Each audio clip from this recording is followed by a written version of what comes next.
Good afternoon, class 8 student. Welcome back again in the English class. Dear student, we have a short break, but we are together again to continue our chapters that is in the English book. Last time we did up to chapter 5. Now we'll be continuing our chapters one by one, and today we are starting chapter 6, Granny's Fabulous Kitchen. Before that, dear student, I'll just like to tell you that I'm really very much upset that you are not submitting your work on time. Mind it, dear student, you must update yourself every time, since it is a very critical situation that we are facing. As much as we are trying for all of you, you must show interest and possess an active response to all the teachers who are trying their best to solve each and every difficult solution of yours. So now, dear student, let us enter our today's chapter, that is chapter 6, Granny's Fabulous Kitchen. This is written by Ruskin Bond, a well-known writer, essayist, poet, and so on, an adventurous writer. In his writings, he usually writes about his family, his home, his country, and the places where he have traveled to collect the different information for his writing. So Ruskin Bond, we have been reading his stories, poems, and so on many times before also.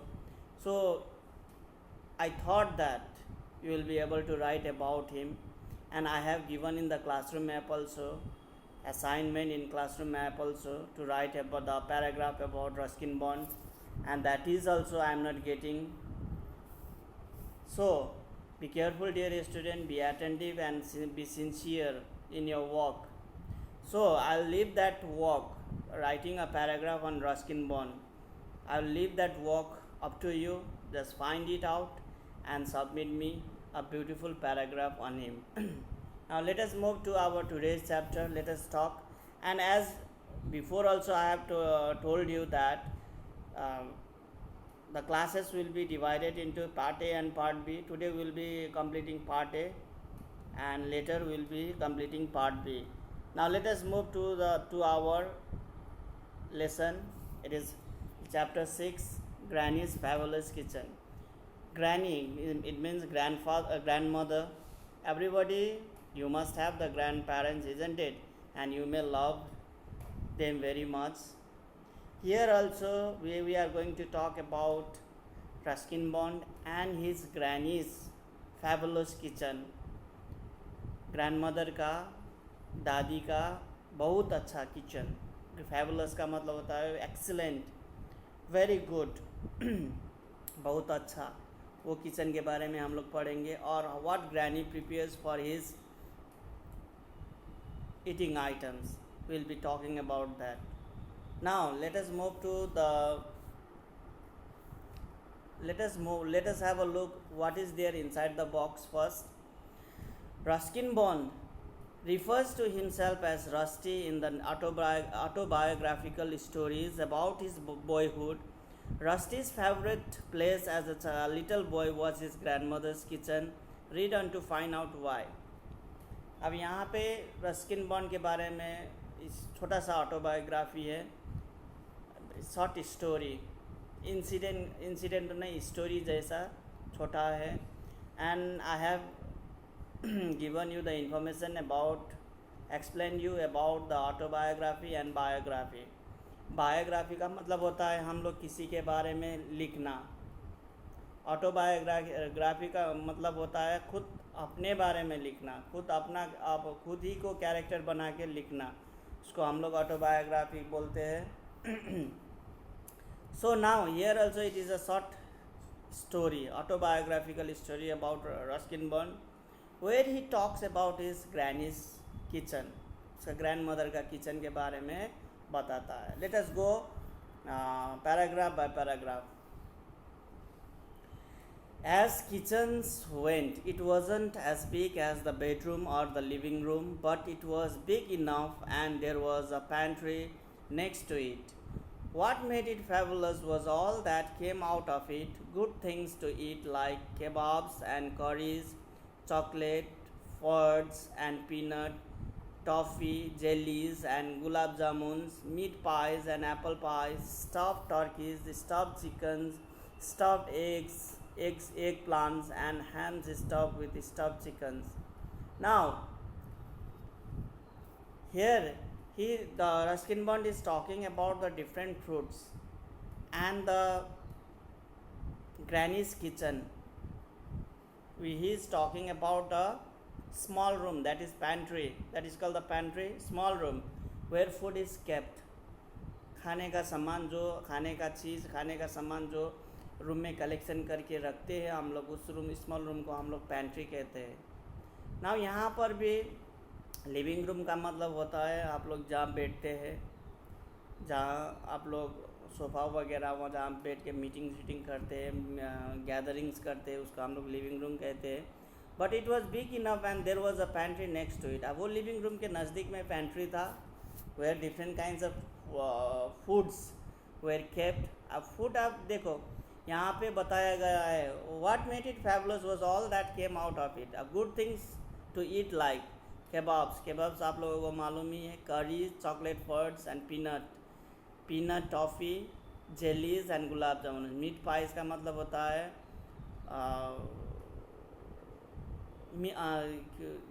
जो आटा का बनाया हुआ होता है, आटा का बनाते हैं अंदर में मीट होता है. तो एप्पल पाइस ये भी आटा का बनाया हुआ, अंदर में क्या होता है एप्पल का इंग्रेडिएंट्स, एप्पल इंग्रेडिएंट्स होता है.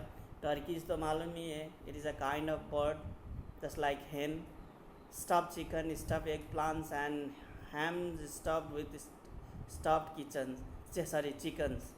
वहाँ पे बहुत सारा एग प्लांट्स का मतलब होता है ब्रिंजल, स्टफ्ड चिकन्स, ये सब वो उस पैंट्री के अंदर में रखा गया था. Now let us move to another paragraph. Granny was the best cook in the world. The town we lived in was called Dehradun. It's still there, though much bigger and busier since independence.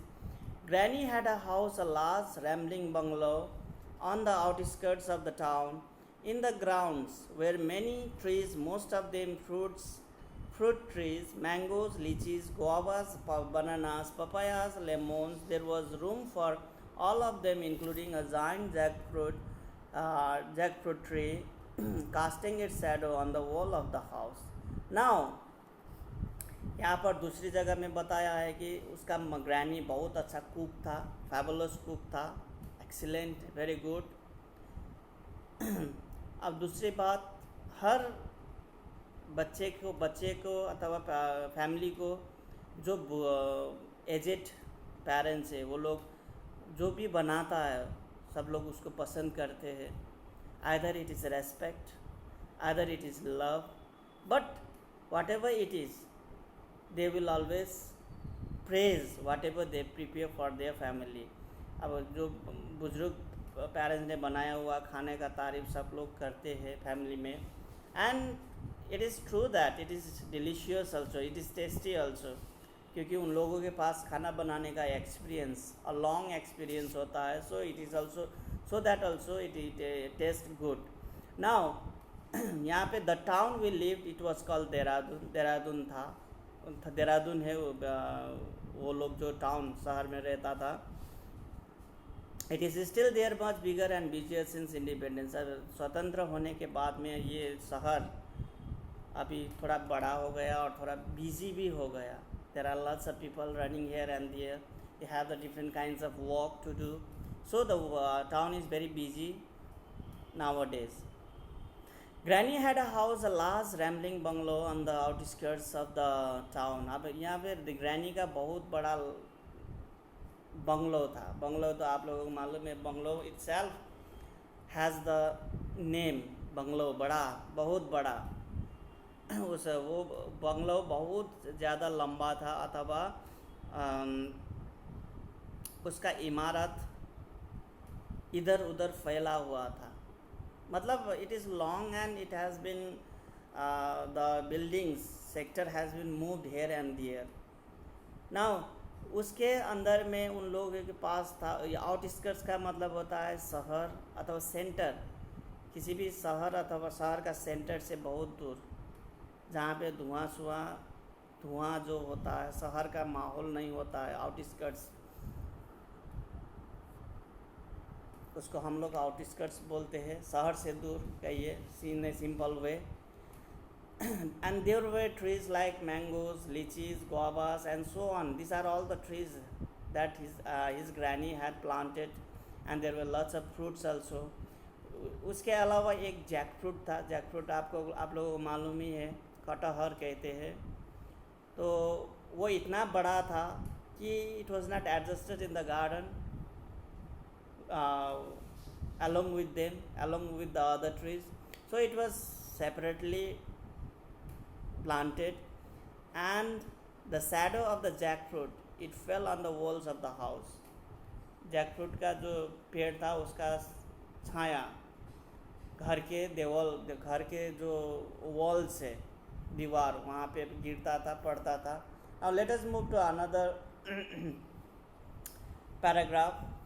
Blessed is the house upon whose walls the shade of an old tree softly falls. अब it is the saying by granny. Granny का saying है. Jackfruit का जो छाया, अब हम लोग कहते हैं कोई भी वृक्ष का, ओल्ड वृक्ष का अगर किसी घर पे उसका शैडो पड़ता है, छाया पड़ता है, तो वो घर एक ब्लेस्ड, आशीष मिला हुआ घर होता है, अथवा वो घर सुखमय, खुशी से मंद होता है. उस घर में कोई दुख नहीं आता है. इस किस्म का इस किस्म का सेइंग स्टेट ग्रैनी करता था. I remember those words of grannies. They were true words because it was good house to live in, especially for a 9-year-old with a tremendous appetite. और यहाँ पे रस्किन बॉन्ड कहता है, नानी जो कहता था, वो जो स्टेटमेंट वो कहती थी वो सही है, क्योंकि जो अभी जो मैं घर यहाँ पे देखता हूँ, ये घर में हर वक्त खुशियाँ है. एंड स्पेशली फॉर मी, मैं जो 9 साल का हूँ, और आप लोगों को मालूम ही है, when you are growing up your appetite becomes more, when your age becomes more and more. Let us talk after 70-80, then your appetite decreases. So जब हम लोग ग्रोइंग एज में होते हैं तो हम लोगों का एपिटाइट, भूख, खाना पाचन करने का शक्ति, एपिटाइट, वो बहुत ज़्यादा होता है. सो यहाँ पे रस्किन बॉन्ड भी वैसा ही था. His appetite was tremendous. Tremendous का मतलब होता है बहुत बड़ा, बहुत ज़्यादा. If granny was the best cook in the world, I must have been the boy with the biggest appetite. अगर मेरा ग्रैनी संसार का बहुत अच्छा कुक है, तो मैं संसार का सबसे ज़्यादा भूखा रहने वाला इंसान हूँ. ऐसे करके ही justifies his statement. Ruskin Bond ऐसे करके अपना स्टेटमेंट को जस्टिफाई करते हैं. वो खुद को एकदम भूखा कहता है. And it is also true that the small kids around 7, 8, 9 years old, they are very much interested in eatings and all, and especially when the grandparents offers them. बच्चे को जब ग्रैंड-पेरेंट्स ऑफ़र करते हैं तो बच्चे बहुत इंटरेस्ट लेके वो चीज़ खाते हैं अथवा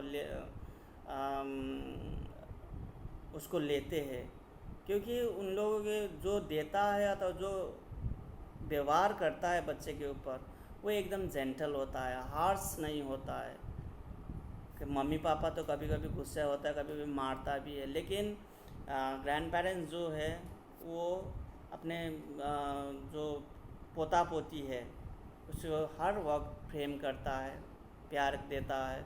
वो लोग कभी भी हार्श वर्ड्स यूज़ नहीं करता है। मम्मी पापा मारने के समय भी कोई कोई ग्रैंड पेरेंट्स तो बचा भी लेता है। So that is why also grandparents are dear to small kids. Now,